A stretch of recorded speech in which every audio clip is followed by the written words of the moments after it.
rare and balanced view on politics in today's world. Based on facts, born of rationality, common sense, and logic, providing context on today's events. This is American Perspective with Rick Thomas. Hello, everyone, and welcome to American Perspective. I am your host, Rick. Wow. Still kind of feeling and reeling from that absolutely fantastic speech by our commander-in-chief. You know, there's three types of speeches three types of speeches in my mind anyway. I was telling Mrs. Whiskey today about this. There's three types of speeches that Trump gives. There's the 100% full teleprompter, all business, no play. He just reads what's on the teleprompter and that's it. Okay. Then there's the complete opposite end of the spectrum, where it's basically Trump freelancing, where what's on the teleprompter is just more of a guideline than a script to be read or something to necessarily follow. That's the Trump that you normally see or have normally seen at his rallies. Whatever he sort of decides to talk about, that's what he's going to talk about. And it may not necessarily be on the teleprompter or not. And a lot of people like that. But I personally have a little bit of problem with that because he tends to go down, rabbit holes, have squirrel moments, so on and so forth. It's kind of hard for me to necessarily follow somebody like that when they're speaking like that. And then last night was the one that's in the middle. And the one that's in the middle can sometimes come out good, sometimes come out not so good. But overall is generally pretty entertaining to watch. And that particular scenario is what I call controlled Trump. And controlled Trump reads off the teleprompter. He does his teleprompter stuff, but he editorializes every once in a while. And he'll say things off the cuff. And he'll do it in funny ways sometimes, other times serious ways. It's just kind of depends on the mood he is in. Now, I can tell you he was in a really good mood last night. Up until the point that the Democrats started being really stupid. Which brings me to tonight's topic, which is essentially that the Democrats, they basically showed last night that they are nothing but petulant children. That they literally, they have nothing to stand on. They are so discombobulated right now that it's not even funny. And I'm just saying that last night's speech was probably one of the better ones that I've ever seen him do. And it was fantastic. He hit when he needed to.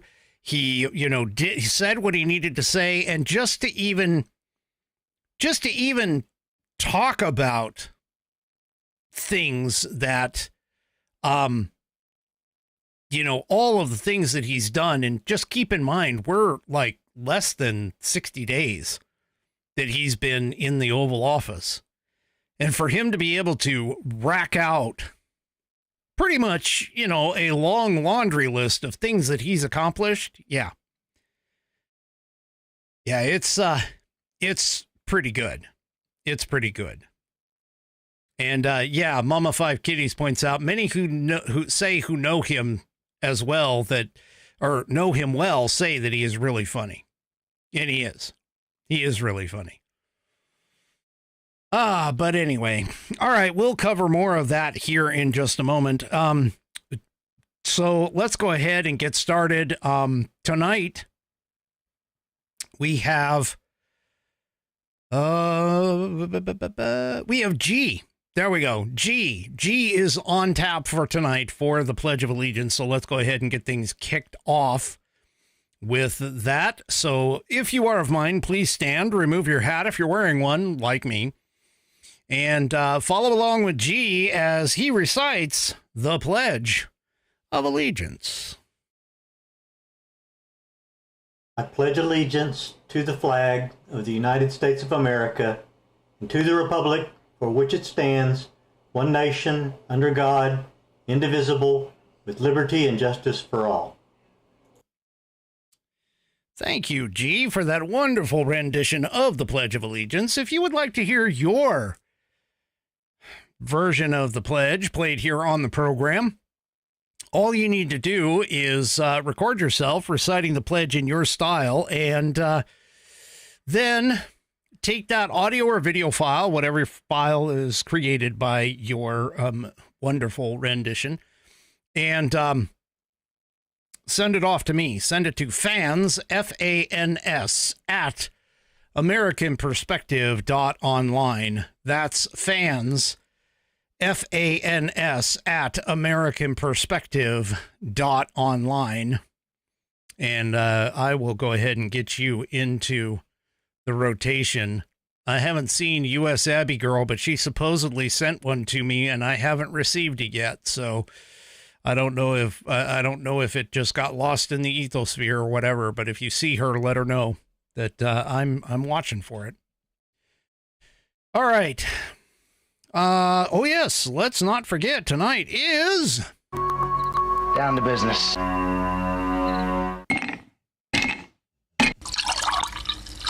That's the nectar of the gods, baby.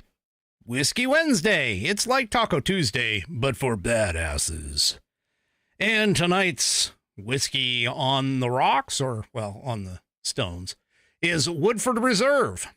I'm getting down in my Woodford Reserve bottle. I need to get more pretty soon. Yeah, Fat Paws, I think, would be happy with me.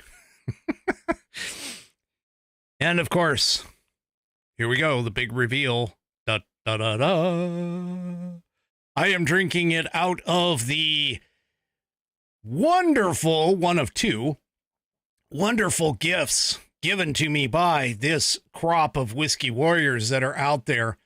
You guys are fantastic. And as you can see, I'm drinking out of the It Takes Stones to Drink with Whiskey glass. There it is. There we go. It takes, like 3 Chevy says, it takes you know what to do you know what, which is right here in the glass. I kind of panicked at first because I couldn't find the glasses. I was like, oh no, they got washed. Anyway, Mrs. Whiskey ended up putting them in the cabinet. So I found them though. I found them. All right. So let's go ahead and get, oh, wait a minute. Before I get going on that, I also, I forgot, I have my headline sponsor to cover. Now let's talk about TGRN, that it stands for True Grit Roots Network. And our home on the web is tgrn.net. Now, TGRN, we did just change our format here not too long ago. And on the Walter Trout Blues Rock Radio, which is one of our signature channels of many to come, I want to tell you about Saturday Night House Party. Now, Saturday Night House Party starts when I start streaming, okay? So, unfortunately, the 2 DJs that run Saturday Night House Party, I kind of step on them for their first hour and a half. But after I get done, if you want to go and listen to a fantastic rockin' mix, okay, you got to go check it out. After I'm done, I shut everything down here, and I'm on to the Saturday Night House Party. Let me tell you about this. Saturday Night House Party is hosted by DJs Patrick Quinn, and that's Patrick Mighty Quinn, and Jonathan Oogie Richards, bringing their high-energy presentation styles with 4 hours of great music that will keep your Saturday night rolling right. These guys know how to throw a good party with a mix of blues, blues rock, and a shot or two of straight-ahead rock and roll tracks that will keep you in the boogie mood all night long. So again, that airs Saturday, 8 p.m. to midnight Central Time. That's 4 full hours, folks. 4 full hours of a fantastic house party mix. You got to come and check it out. You can do that by running over to tgrn.net and listening directly through your browser, or you can download our app for both Google and Apple iOS devices, or you can listen to us another way through an app that you already have if you have the Live 365 or the Odyssey, AUDACY, or if you have the iHeartRadio app. You can find Walter Trout Blues Rock Radio within their catalog of digital radio stations. Come and check us out. TGRN stands for True Grit Roots Network, based out of Austin, Texas. All right. Got that out of the way. I got a great pet of the week. At least I hope you guys are going to like it. So let's get into it. Let's just start talking about it because, I mean, let's face it. When you have a speech such as this one, you just got to crow about it. Here they are, the dream team. Well, I'm going to call them the dream team, but you got Trump, you got Vance, and you've got Mike Johnson, the House Speaker of the House there. Those guys, let me tell you, they did quite a good job with everything that was going on throughout this whole thing. Now, it's not surprising at all that the Democrats acted like total dumbasses. Okay. It's definitely not a surprise at all that they did this.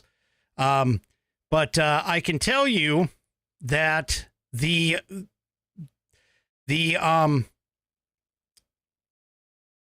we go. That the troublemakers, I should say, found out quickly that they were not going to essentially get anywhere with what was going on at the moment in it. Yes, yeah, I could call them jackasses. You're right, Bonnie. I could. But they definitely acted like petulant children. They were groups that were sitting together. Obviously, none of the Democrats actually stood and clapped for anything other than the U.S. sending all kinds of exorbitant money out to Ukraine. Okay? Yeah, that was the only time that they actually clapped.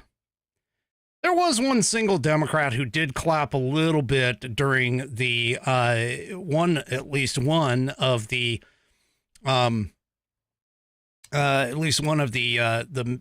many awardings of special items to special guests within the audience. But yeah, it was definitely an interesting night. And in Pocahontas, I call her Focahontas because she's fake. F-A-U-X, Cohanus is what I call her. That's faux Cohanus. She, of course, was clapping the loudest when it came to the Ukraine situation. Well, it all started with Al Green. And I'm sorry to the singer, Al Green. Fantastic singer, the Rev. But this guy, didn't take long. He stood up and started yelling something that was, the sound system isn't exactly the best, what I've been told. But anyway, he stood up and started yelling and was trying to say something about Trump, to Trump, or, around Trump.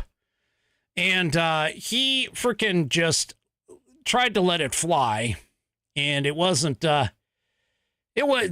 Speaker Johnson didn't have anything to do with it. He was done. He went ahead and got the guy, the poor guy. Well, we'll call him poor. But he went and got the guy thrown out by the sergeant at arms. But that wasn't the end of it. The left had these little paddles that they would hold up, and they would have sayings on them. They'd have sayings on them like things like, Musk steals. I don't know what he's stealing. Things like false. And they were all wearing pink, which apparently when they took their jackets or whatever, they were in pink jackets or shirts or sweatshirts, whatever you want to call it. And they had special black T-shirts made up, or at least some of them did, where they would say things like, we don't worship a king, resist, just all kinds of crap. I mean, this is the sort of thing not for distinguished politicians. This is the sort of thing for essentially high school students presenting themselves or trying to present themselves as being the resistors to the man. This is not the forum for decorum, which is what this entire situation really called for. And honestly, it even began earlier than that too, because as you watched the cabinet members walk in, as the cabinet members came in, the left completely ignored them. The left just was, we're not going to even pay attention to these folks. Yeah. Anyway, they just were doing all kinds of things. They started disrupting, even more so. After a little while, they got picked up, and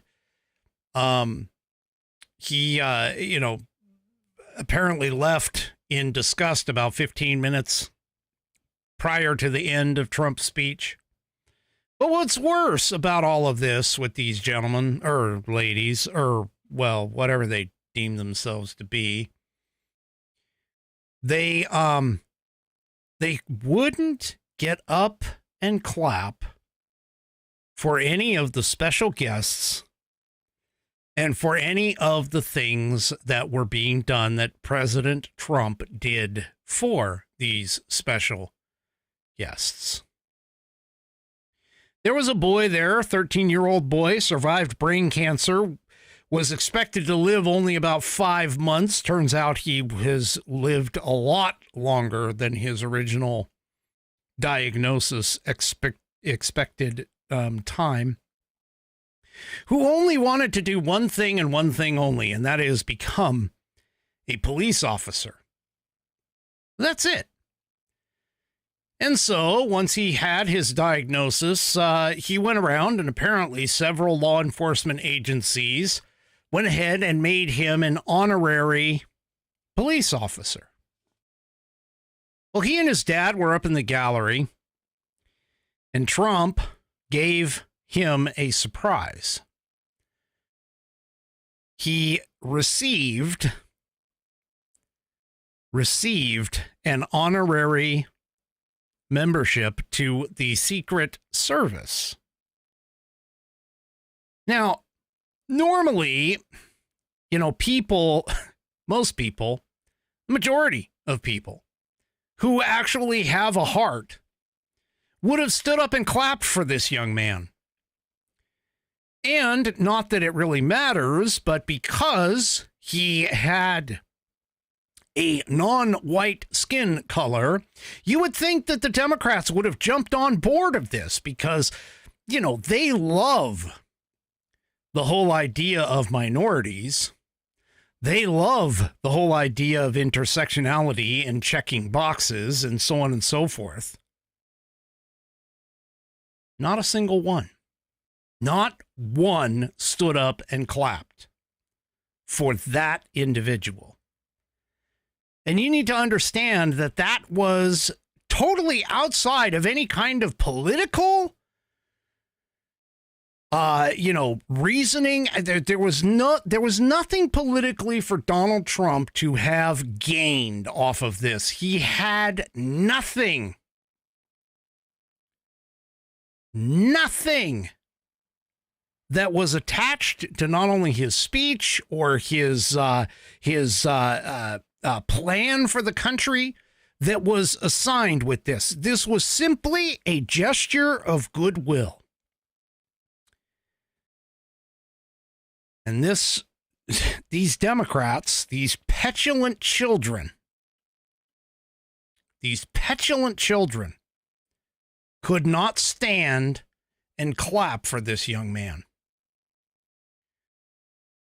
Same thing goes too for another young man who has identified by Donald Trump, had 5 generations, I believe, of people, of the men in his family who have served. And this young man of high school age wanted nothing more than to get into West Point, to become a cadet for the United States Army at West Point. Donald Trump made his dream come true last night by announcing that he had gained access to go to West Point. Again, a feel-good moment, one which had nothing to do with Donald Trump's agenda or his speech, just merely a gesture of what everybody who knows Donald Trump knows about. A gesture of goodwill. He was able to do something and he took care of it. He did it. He surprised this young man for a trip or for entry into the United States Army's military academy. And not one of the petulant children, the disgusting Democrats, the morons, would stand and clap for this young man. So too did it go for even some of the other family members of people who have died because of the illegal alien flood that happened under the Biden administration. Not one single Democrat. The petulant children, they sat there with their arms crossed over their chests, looking at Facebook or X or texting somebody, whatever it was. And they're just sitting there acting like spoiled, rotten teenagers who are listening to their father speak to them and trying to tell them what life is actually all about. And these grown men and women sat there and acted like their mentality age of young, inexperienced,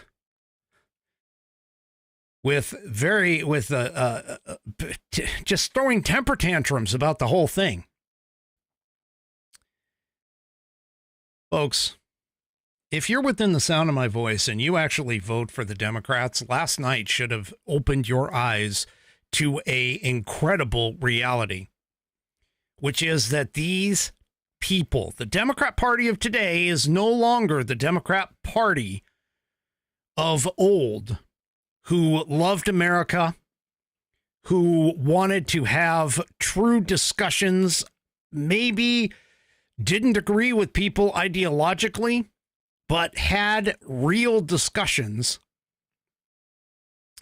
and real debates and real plans. And yet, the Democrat Party of today is all of that is gone. The petulant, insolent children, teenagers, have invaded that party and turned it into an entire embarrassment. An entire embarrassment, not only for the American people, but for the decorum that the Congress is supposed to have. This is senators and representatives alike.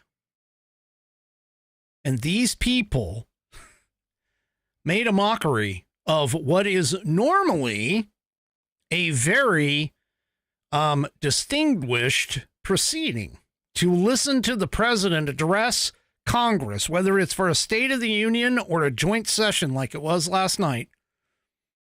This is a honorable occasion. It only happens maybe once in a year. Yeah. So they just wanted to sit and look like they had sucked down some very sour lemons and just act like my teenagers who were not getting their way. What a disgrace for the Democrat Party. And if you're an American who is on the fence, whether you're an independent or just somebody that doesn't get involved with politics, if you saw last night, you should immediately go, you know what? I don't want those people in charge ever again. Because the Republican Party and Donald Trump have shown and demonstrated that the adults are back in charge. That we do not have these petulant children, these insolent children who are running around trying to make up rules and laws as they go for whatever their whim is, their, emotional whim happens to be. The adults have returned, and the adults are taking care of what needs to happen. So here are some things that came out of last night, and I'm not talking about the Dems. I've talked enough about those people. Can't even really call them people anymore. I've been concentrating on social media calling them petulant children because that's literally how they acted. And Mrs. Whiskey says that's too nice. But yeah, I've been calling them morons. Now they're petulant, childlike morons. But here's some of the good things that you heard out of Trump's speech. Number one, he promised tax cuts for all Americans. See, unlike the Democrats who seem to want to say that he's giving tax cuts to billionaires, those of us who have more than half a brain, okay, realize that the Tax Cuts and Jobs Act during his first term gave the largest cut to the middle class and also gave cuts across the board. Okay?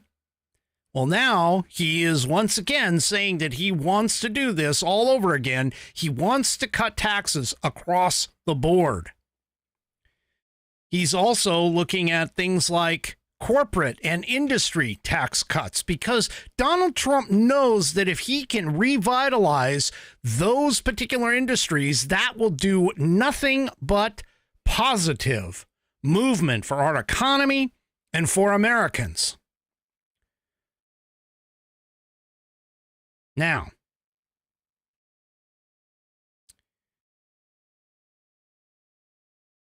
what he also wants to do, or what he also talked about for a significant time in his speech, was closing the border and recognizing the deportations that are underway. This by itself, I'm going to tell you, this by itself is the incredible task that he has undertaken and has been his most successful and most touted accomplishment to date. This is exactly what the American people, okay, exactly what the American people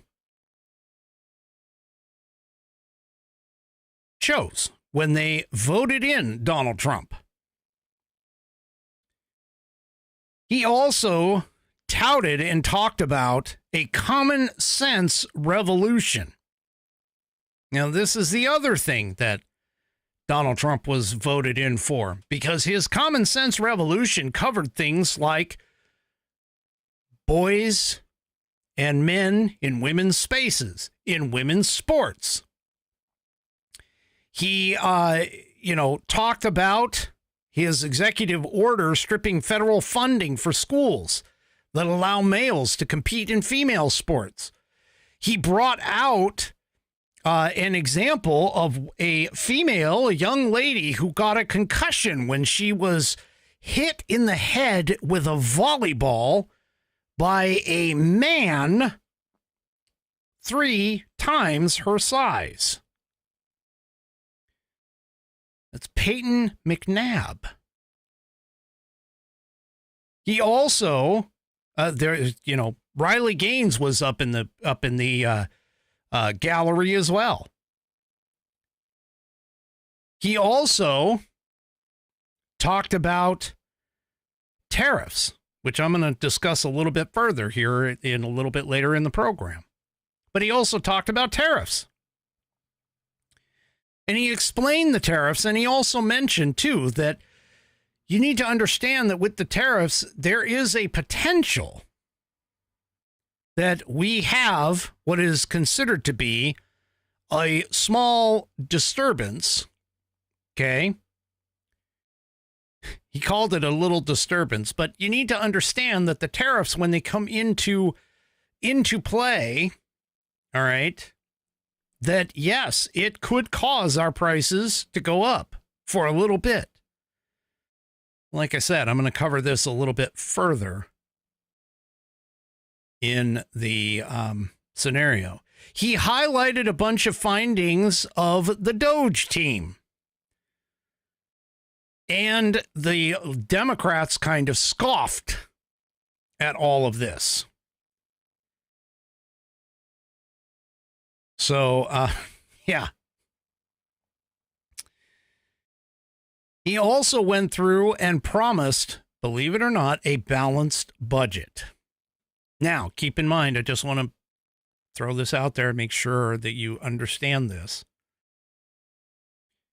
A balanced budget does not mean that we are at a even keel, meaning that zero, we're not borrowing anything, we're living within our means. Okay, a balanced budget just means that the money that we are taking in is equal to the money that is going out, but that still doesn't mean that we're living within our means, because what can go along with that, obviously, is all of the interest that we're paying on our loans and everything that we're still under for the $36 trillion.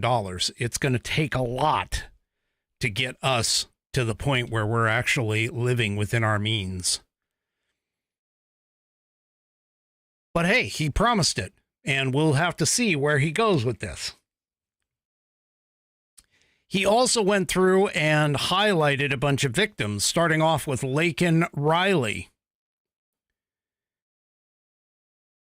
Then he announced that a 34,000-acre national wildlife refuge near Houston, Texas, is going to be renamed after a 12-year-old victim, Jocelyn Nungare, allegedly killed by Tren de Aragua gang members. And again, the leftist didn't stand up at this. He also brought up Greenland and Panama. And he made a direct appeal to Greenlanders to join in the United States, sort of like Puerto Rico is. So, and the reason, of course, for this, which makes a lot of sense, is it becomes a national security issue for it. It's important to national security and for securing places like the Arctic Circle from aggressions and incursions by both China and Russia. Makes sense. He also called out a letter from Zelensky. Now, I talked about this letter. I talked a little bit about Zelensky's quote-unquote acquiescence. Not necessarily a straight-up an apology, but an acquiescence to the fact that Trump should actually have the reins to try and end the Ukraine war, and that Zelensky needs his help to do so. But he highlighted that letter last night. He also highlighted, too, which this is just amazing. This was one of his new announcements last night. He also highlighted a new shipbuilding office, meaning that America is going to get back in the business of shipbuilding, and especially those for our United States Navy. He's hoping, of course, the tax incentives will help resurrect that industry, and that those incentives are going to revitalize commercial and military ship production and bolster national security efforts. For those of you that have been listening to this program, China has severely outpaced us in terms of their shipbuilding. And we need more of a naval presence throughout the world with all of this. He also popped. This one was a complete surprise, I think, to just about everybody there. They arrested and were transporting the top terrorist responsible for the Abbey Gate bombing, where 13 U.S. service members were killed under Biden's watch. You know, speaking of Biden's watch, Biden looked at his watch while their bodies were brought home.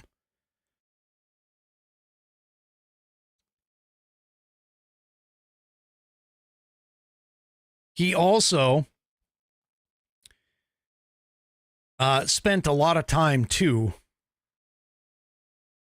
He also spent a lot of time pointing out all of the Democrat failures from the previous administration. This was the Trump that everybody in America who voted for him.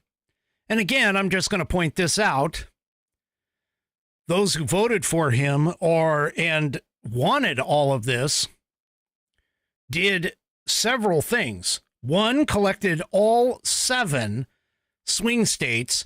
2, won the popular vote, so his electoral vote and his popular vote were put together. And 3, caused a vast majority, 89% of the counties in America, to shift to what is considered the conservative right. This was his mandate. And so everything that he is doing is exactly what the American people were expecting. And this is part of the reason why, coming out from this, that close to 70% of people polled on the way out, including CNN's polling. CNN actually showed 69% of people approved what the president was saying last night. This is why the American people like this president. This is why the American people voted this man in. This is why the American people are behind him to get the job done. That's what came out of last night's speech.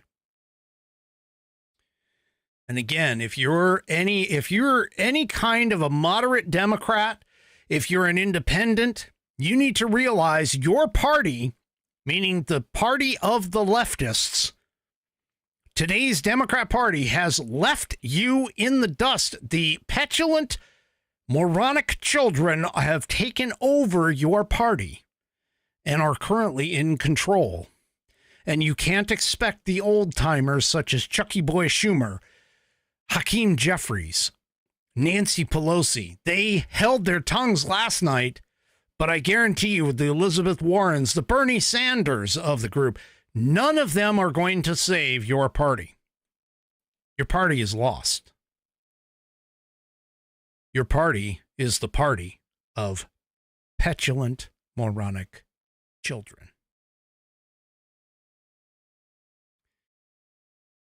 Well, one of these individuals, like I said, Representative Al Green,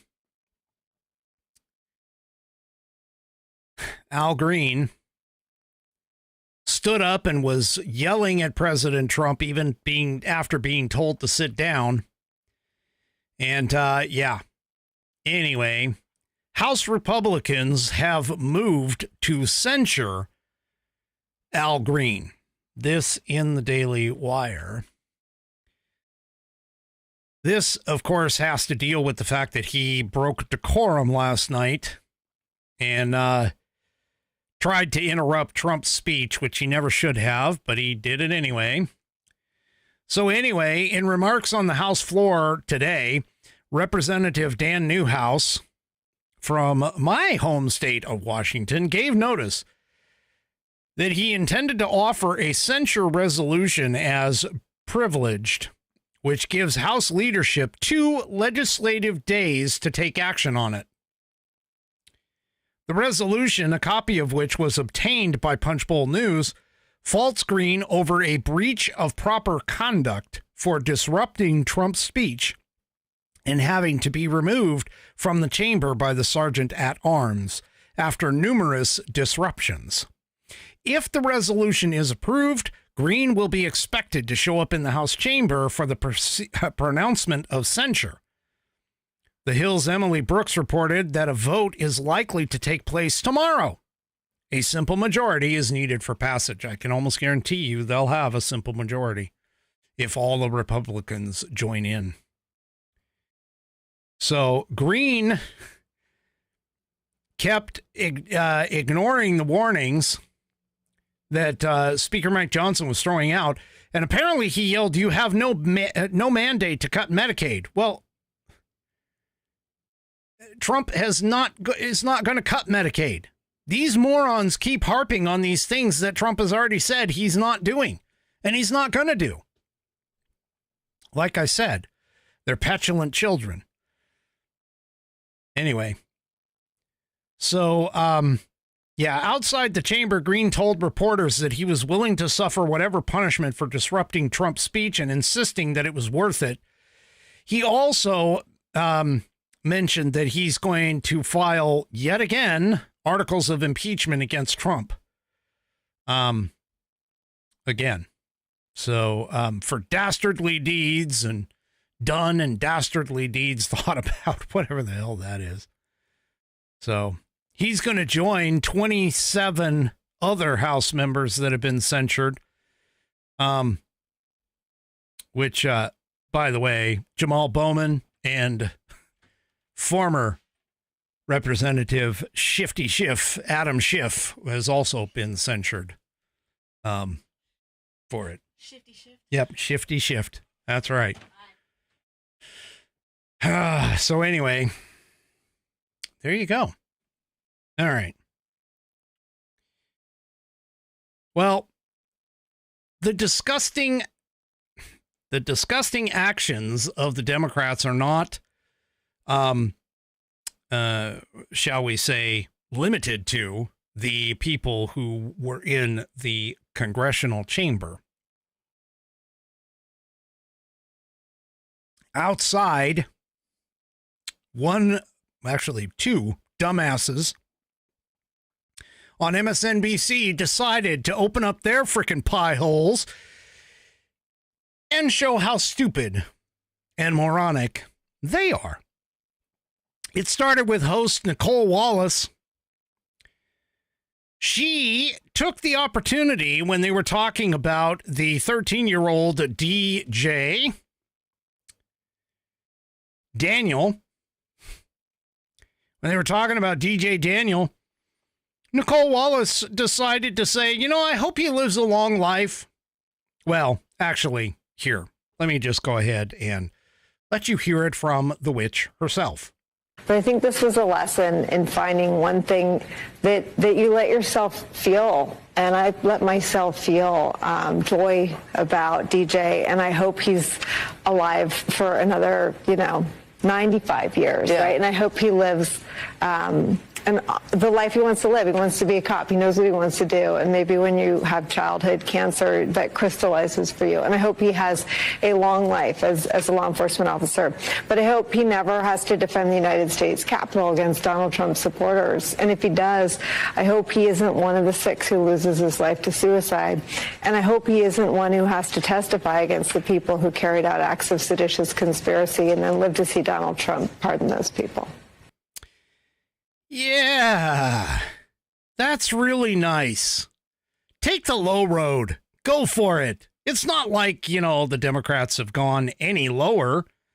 First of all, she talks about the fact of January 6th and talks about seditious conspiracy. There's only I think one or two people that were convicted of that.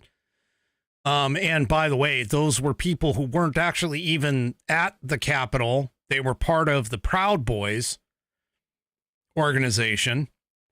Then she also keeps, put out the potentially inflammatory statement with regards to the suicides that occurred, the quote unquote suicides that occurred by a few of the officers, reportedly in the aftermath. But none of them have been tied, by the way, just so you know, none of them have been tied to the actions of January 6th. I'm surprised she didn't bring up the whole false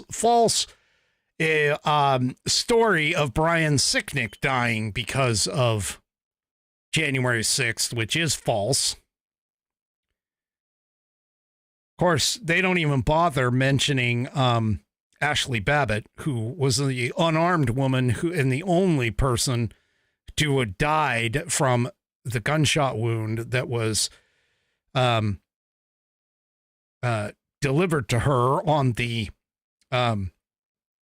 auspices of a frickin' Capitol Police officer who was jumping the gun. Anyway, but it doesn't end there. Rachel Maddow opened up her frickin' pie hole as well. And, well, let's just listen to her. For the record, and this is disgusting, the president made a spectacle out of praising a young man who thus far survived pediatric cancer, as if the president had something to do with that. This was in the midst of him praising Doge. The Doge cuts, among other things, have cut off funding for ongoing research into pediatric cancer. Okay, she lied. No, they have not. It's been shown they have not done that. Doge did not do that. However, I am going to put this out there, which again, I keep doing this because, the strict constitutionalist within me basically follows along these lines. I still am waiting for somebody on the left to explain to me where in the Constitution under Article 1, Section 8, medical research is a responsibility of the federal government, that Americans' tax dollars are supposed to go to fund this research. I'd like to know. along with many other things that the federal government is doing. I still have not had an answer. I would love to have somebody, please give me that. Oh, these people, they are just absolutely disgusting. And if you're part of those groups, I'm going to tell you right now, birds of a feather and guilt by association fall into that kind of a place. This is just absolutely, utterly disgusting, to be completely honest. I can't even imagine where your head would be to vote for these people or to even associate yourself with these people. They are utterly disgusting and without morals, standards, integrity, ethics, and any other adjective that you want to come up with that entire situation. All right. Well, the tariffs were talked about last night. And of course, everybody on the left seems to believe that tariffs are always going to do bad things. And in actuality, they really aren't. That being said, I have a video for you that explains tariffs in a very succinct way. And I want to present it to you. It's not my video. Okay, it came from TikTok, and it's watermarked with the individual that did it. But I want to show you this video to explain the tariffs and the fight that is going on with the entire tariff situation. So let's head on over there. Let me, I got to get rid of this. So let me go ahead and play this video for you, and maybe you'll get a better idea. Well, you know what? Before I do that, though, I just noticed that we have a campaign here. So let me go ahead and do this ad spot really quick before we get to that video. So True Social. If you're looking for a great place online for news, discussion, and entertainment, then check out True Social, Donald Trump's social media website. I have an account there. It's at @whiskey_musings. You see it going right here. These are all my social media accounts right here. And you can go ahead and find me on True Social. Well, you'll get breaking news stories. You'll get direct line, word for word, from the President of the United States, because he goes ahead and puts his stuff out on True Social. So if you want to see his legendary True Social posts, you have to get on True Social today. Join a growing community of patriots on a free speech platform designed to avoid censorship and cancellation by big tech. Make your voice heard. Join the movement. Join True Social, like I did, and many other patriots have as well. Head over to truthsocial.com, okay, and sign up today. All right. So let's get on to the tariffs. Let's get back to the tariffs. So here's a quick video of the tariffs that kind of explains it. And let's just go ahead and I'll talk to you a little bit after it. The most insane trade war has officially begun because Canada, Mexico, and China are pissed and have now all announced their own plans on how to retaliate against Trump's tariffs. So what the hell is going on? Well, you see, yesterday Trump's promised 25% tariffs on Canada and Mexico and 10% on China officially kicked in. What that means is that any goods sent from these countries to the United States will now cost companies 25% more, or 10% in China's case. So for example, if a Canadian business sent a car to the US that cost $50,000, today US companies will pay a $12,500 tariff at the border. So the price of your once $50,000 car is now actually $62,500. Why would Trump purposefully make things more expensive for Americans? Well, two main reasons. The first is more of a longer-term, unguaranteed benefit, but it would be to change consumer habits to buy more American-made products and incentivize more international companies to manufacture in the U.S. In theory, that means a stronger U.S. economy, more stable jobs, and less dependence on foreign countries. The second reason for imposing these tariffs would be to use them as a tool to pressure Canada, Mexico, and China into doing what Trump wants. Some of these things that he's publicly mentioned include renegotiating trade deals, stopping illegal immigration, and the flow of fentanyl. There's also the far-fetched idea of Canada becoming a state of America. But here's where things get interesting, because instead of just doing what Trump wants, Canada has clapped back with a 25% tariff of their own, and Mexico said they're doing the same but haven't announced the percentage yet. China reacted a little differently by preparing to file a lawsuit with the World Trade Organization. So why is Trump not backing down? Just listen to this. In 2023, Canada sent 76% of all of their exports to the United States. That accounts for roughly 19% of their entire GDP. In 2024, Mexico sent 78% of all of their exports to the United States. That makes up 37% of their entire GDP. But for America, their exports to both countries combined only make up roughly 2.7% of their entire GDP. So simply put, even if they do retaliate, getting into a tariff war with the United States would hit Canada and Mexico much harder. Trump knows this, and he's using it. That last little bit is what you need to understand. That last little bit of that video is exactly what you need to understand. See, the left seems to think that Trump tariffs are going to be a complete problem for the American people.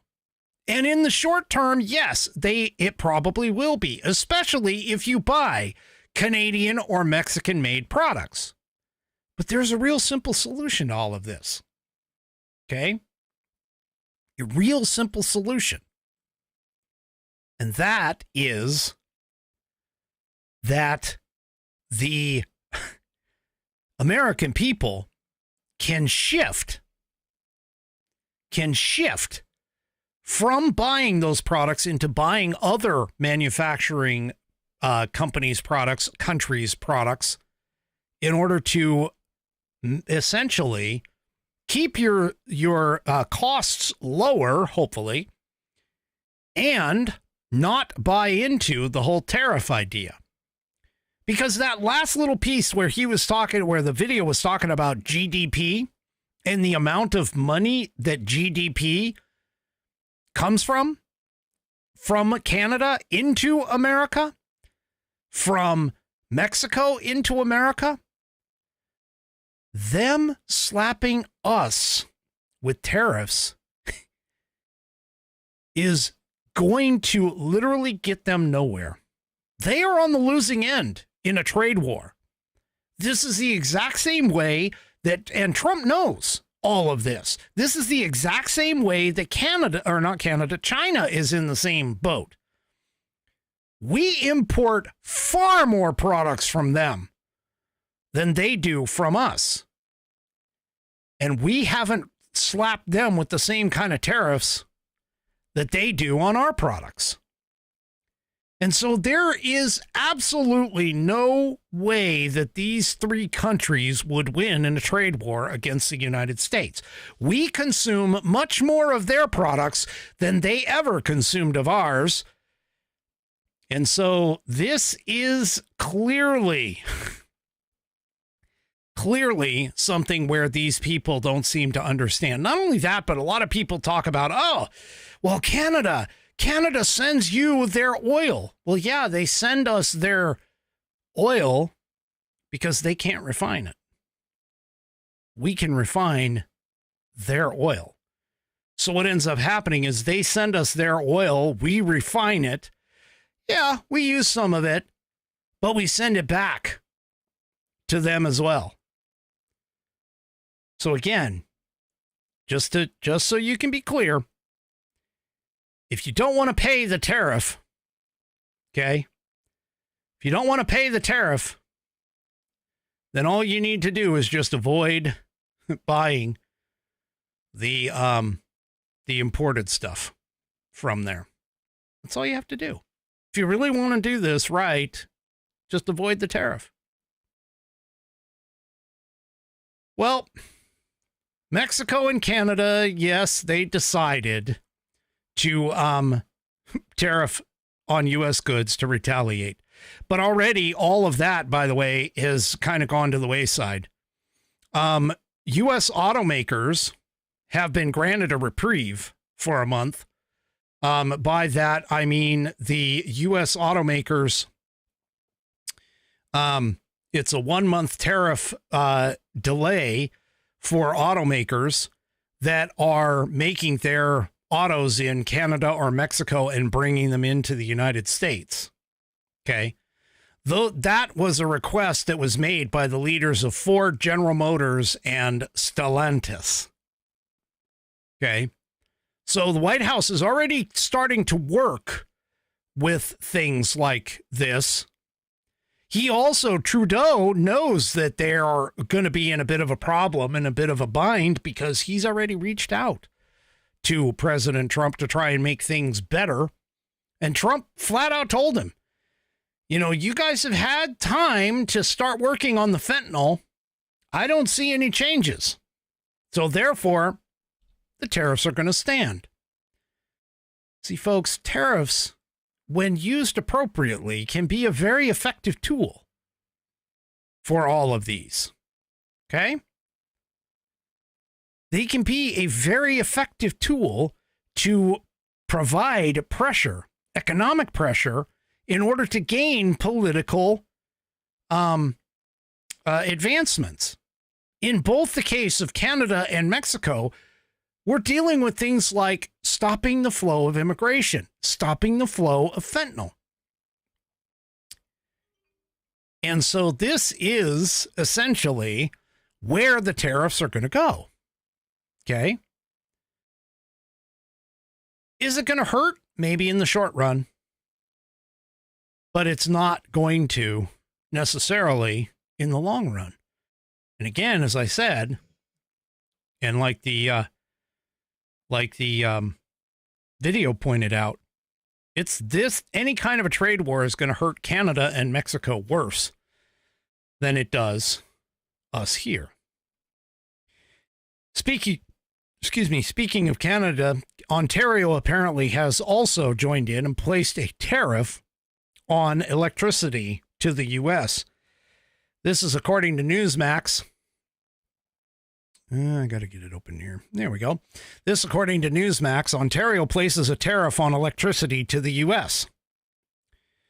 So, the Toronto Sun reported that Ontario Premier Doug Ford vowed to cut electricity exports to the United States border states if necessary.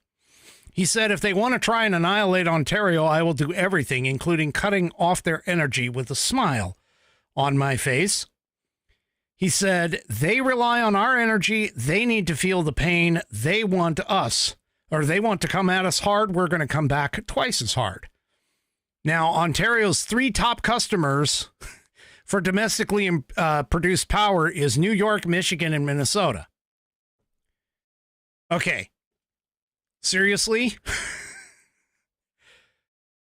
Does he not realize there are 3 top customers?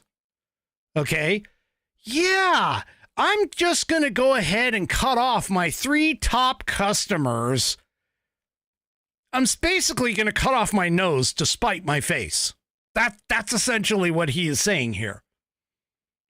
3 top customers are three of our states. New York being one of our most populated states. Really? Oh my gosh. I mean, is he? Yeah, this is going to hurt him, all right, more than what he realizes. I mean, literally, this is going to hurt him more than what he realizes. I'm going to take my 3 top money-producing customers and I'm going to cut them off because they decided to tariff me. Really? Yeah. So Ford added that he is going to direct the province's energy producers to shut down the exports entirely if Trump moves ahead with even more tariffs on April 2nd.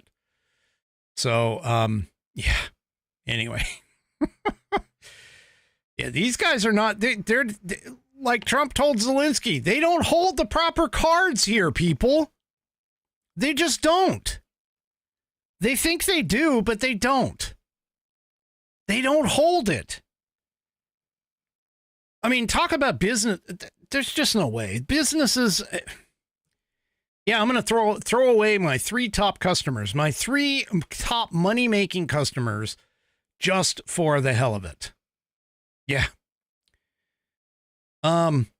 So anyway.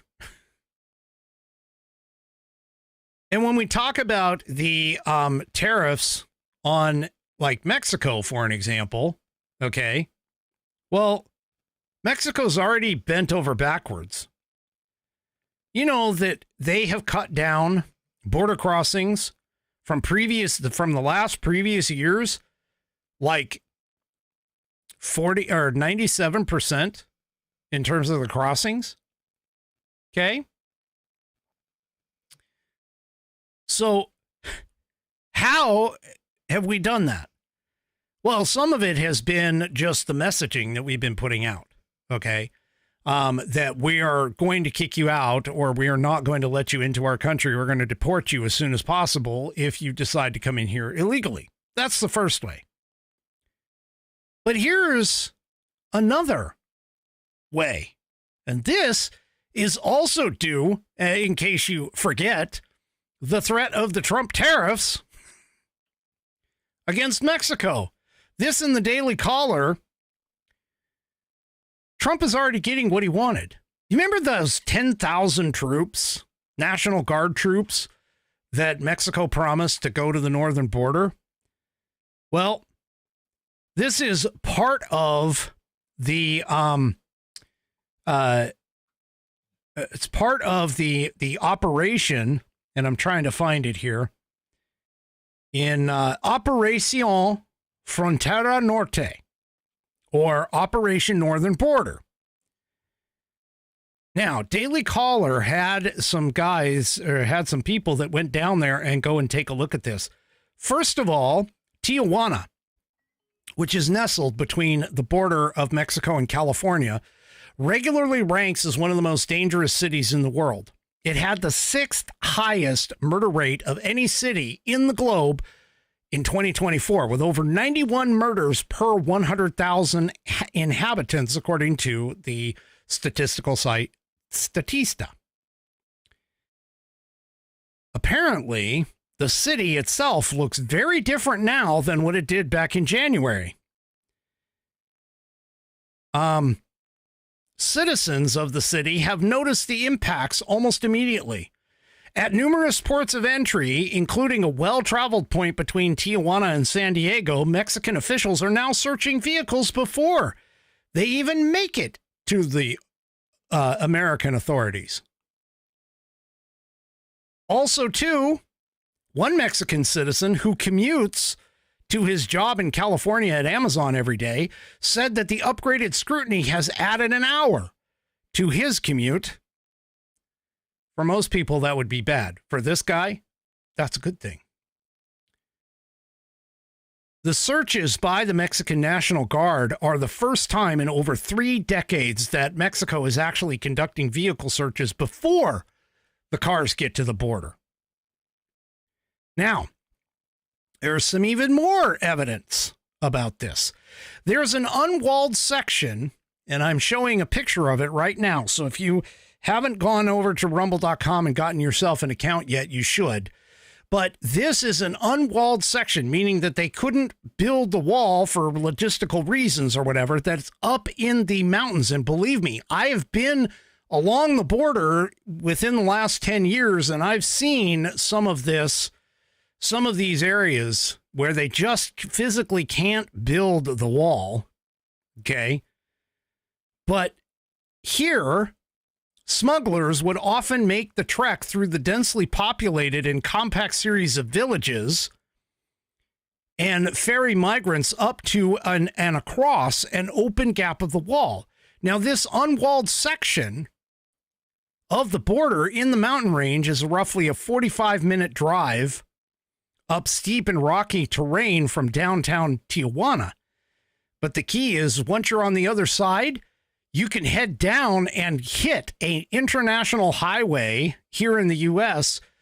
very quickly. But guess what?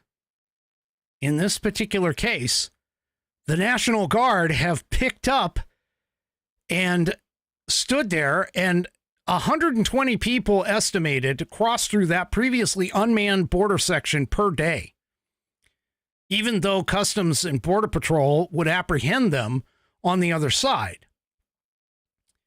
Well, now the National Guard has a location on that mountain that is operating 24/7, and not one single person has attempted a crossing since the operation has kicked off on February 5th. You want to talk about tariffs? You want to talk about things like this?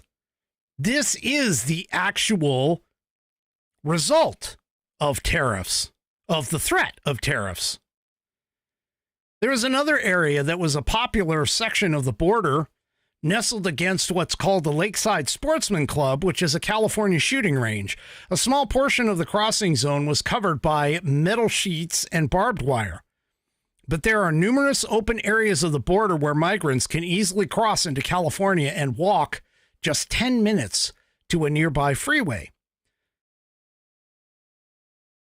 Now, and well, groups in the past, groups as large as 100 at a time would cross at the junction in this particular area. And the area itself was littered with discarded clothes, shoes, high heel sneakers. Smugglers encourage migrants to discard them so they're harder to actually spot.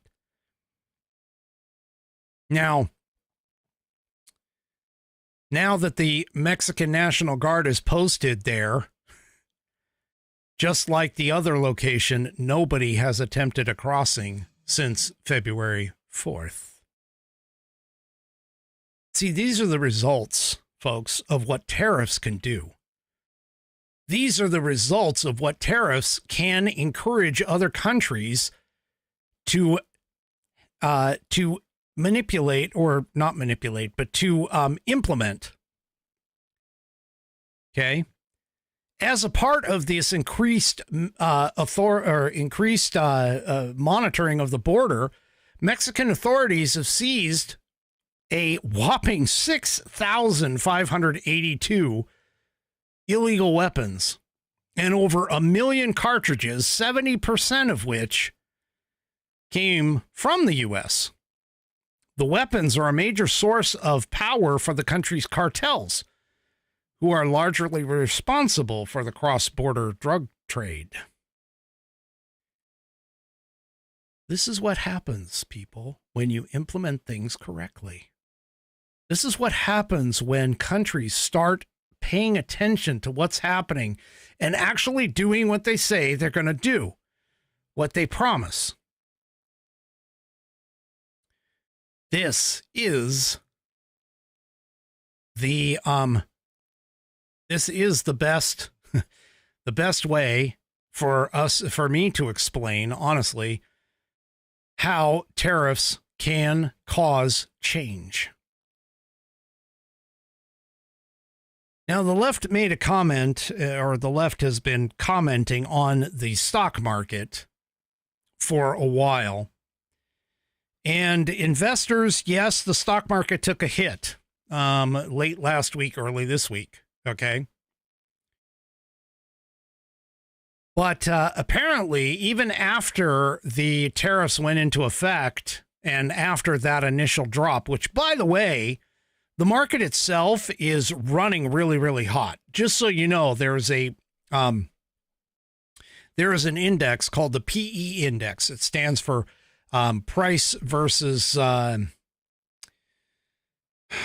can't think of the name, expenditures, I think. But anyway, it's a ratio that is put together that is designed to demonstrate a valuation of the stock market's price versus its earnings. And that ratio, you do not want it to be much higher than like 10 to maybe 15% on average. Right now, it's running in the realm of somewhere between 30 to 60%, depending upon which valuation you actually use, which calculation you actually use. In fact, it's so much out of whack that even Warren Buffett has been holding back his money from playing in the stock market. There's going to be a stock market correction in the near future. I can almost guarantee it. But that little drop due to the tariffs was not it. And yet today and yesterday, after that small little drop, the markets have been holding steady since. And this is likely because of Lutnick signaling of a possible tariff compromise coming from both Canada and Mexico. Once again, folks, tariffs only work if you are willing to use them. Tariffs only work if you are willing to pull the trigger. Donald Trump is showing that that is what's going on, that he is willing to pull the trigger. And so now investors are looking at this. They're also looking at, by the way, the jobs report too, that's set to be coming out soon. So, yeah, it's going to take some time for us to correct this. By us, I mean the conservatives. It's going to take a time for us to correct these things, but it's coming. I promise you, it is coming. And we might be in for some rough roads, as Donald Trump mentioned last night. We might be in for some rough roads in the beginning. But I guarantee you that we will, on the flip side, on the backside, we will come out ahead in the long run, for sure. Now, a couple of things happened at the Supreme Court. And unfortunately, I'm going to place the blame on these two things all on Amy Coney Barrett. Now, the first thing, and she's a disappointment. Let's just put it that way. She is a complete disappointment. However, the first thing, and this is going to come out probably as a 5-4 decision, more than likely. But for those of you that don't know, Mexico was actually suing the United States and the United States gun manufacturers because they're blaming and alleging that the gun manufacturers are responsible for fueling the drug cartel violence down there. And the thing about it is that conservatives, of course, have loudly criticized Mexico's lawsuit. Mexico has been claiming that the gun manufacturers design, market, and distribute firearms directly to criminal organizations. Its government accused these companies of knowingly facilitating illegal gun trafficking into the nation and thereby arming the cartels. Well, the Supreme Court has seemed skeptical of Mexico's insistence of this. However, Amy Coney Barrett seems to be leaning toward the leftists' idea. And so this is part of the reason why she is a disappointment. So that's one. For sure. But she also decided to side with the nearly $2 billion in frozen U.S. aid payments as well. Now, keep in mind, all this particular decision, this in Fox News, all this particular decision seems to point out to is that, and this is in a 5-4 ruling, by the way, Amy Coney Barrett again siding with the progressives. But basically all this does is forcing the Trump administration to pay what is already owed. It's not changing anything that is potentially on the way to the U.S. aid. It's basically just whatever contracts have been completed. The U.S. now has to make good on those contracts. That's pretty much all this ruling actually says. So it's not a full victory like the left is proclaiming it to be. Okay. So, yeah, so there we go. And also, too, another decision came out, this in red state, that the Supreme Court dials back the EPA's use of subjective standards to impose fines and penalties. So, they struck down some of the EPA's rules regarding discharge of treated sewage. The rules allegedly enforced what was called the Clean Water Act, but in a 5-4 decision again with Amy Coney Barrett crossing to join the progressive justices, Supreme Court ruled that the EPA can't play Humpty Dumpty and say the legal standard means just what I choose it to mean. Which again, that goes to that whole Chevron deference ruling as well. So, yeah, she's a disappointment, folks. She just is. All right. I'm going to grab this while I can. So, before I get to the pet of the week, I want to tell you about Positive. Yep, come on. If you have a dog, this is Positive, okay? If you have a dog, and we've all been there, our pup goes from full energy to sick and miserable in an instant.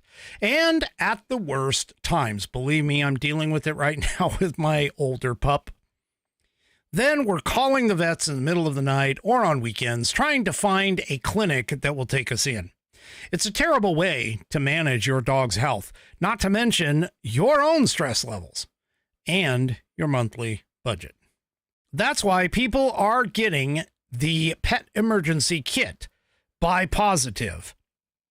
It contains critical medications and supplies that can not only keep you out of the veterinary office, but may even save your dog's life. Their kits contain critical medications like activated charcoal, styptic powder, and more. It might save your dog's life.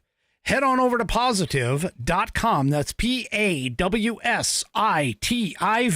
positive.com, and use the code STUDIO, STUDIO, all lowercase, and get 15% off of your Pet Emergency Kit. Once again, that's Positive, PAWSITIVE, positive.com, and use promo code STUDIO to get 15% off your Pet Emergency Kit.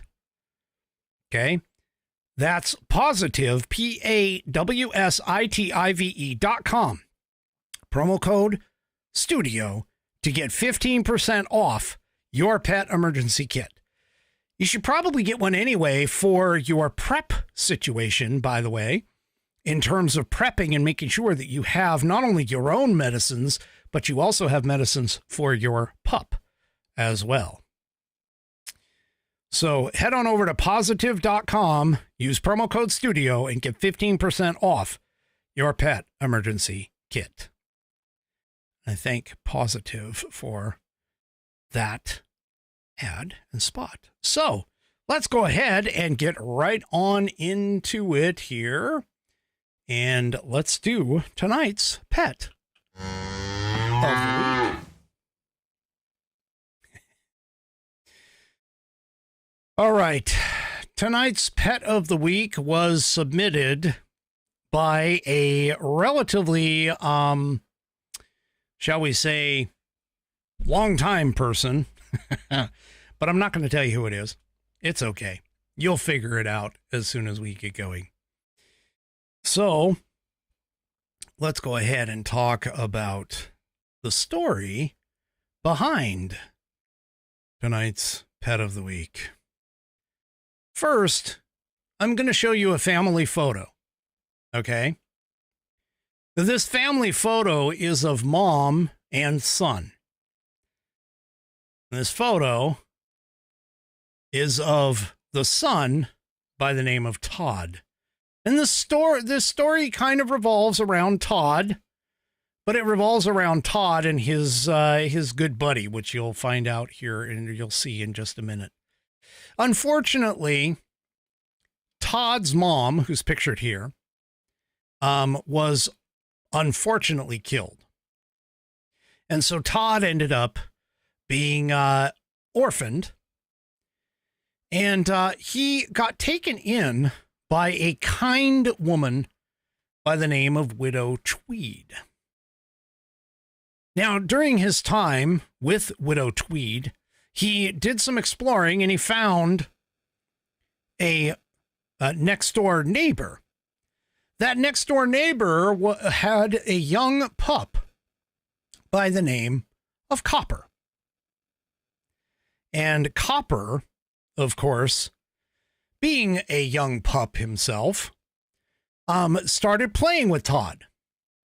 Now, Todd and Copper played together, not necessarily understanding their potential roles in life, because as you can see, Todd, for those on the audio portion of the program, is a red fox, and Copper is a hound dog. Now, Copper lives with the next door neighbor by the name of Amos Slade. Amos Slade is a fox hunter.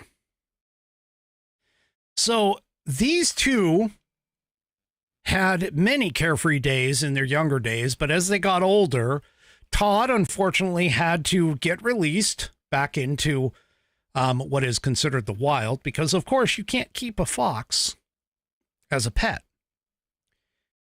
So Todd gets released into the wild, and Copper gets trained by Amos to do what he is supposed to do, which is hunt foxes. Now, they have obviously grown up. It's been several years since they've seen each other. And unfortunately, Copper gets on to Todd's scent and starts doing what a hound dog does and chases down Todd. Well, they realize who he is. When Copper realizes who he is, he has a bit of a dilemma. Well, despite the fact that they had been far away from each other and have grown up, the two of them decided that they needed to continue their friendship because they remember their carefree days as both pups. And so, while I don't know necessarily the end to the story, as far as I am aware, the two of them are still fighting hard to maintain their friendship and maintain their bond, despite the fact that Copper is a trained fox hunter and Todd is a fox. And that is tonight's Pet of the Week.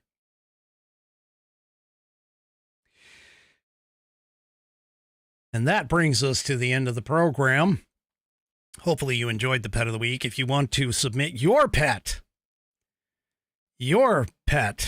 next for next week's Pet of the Week, go ahead and do so by sending up send me an email. Send it to fans, F-A-N-S.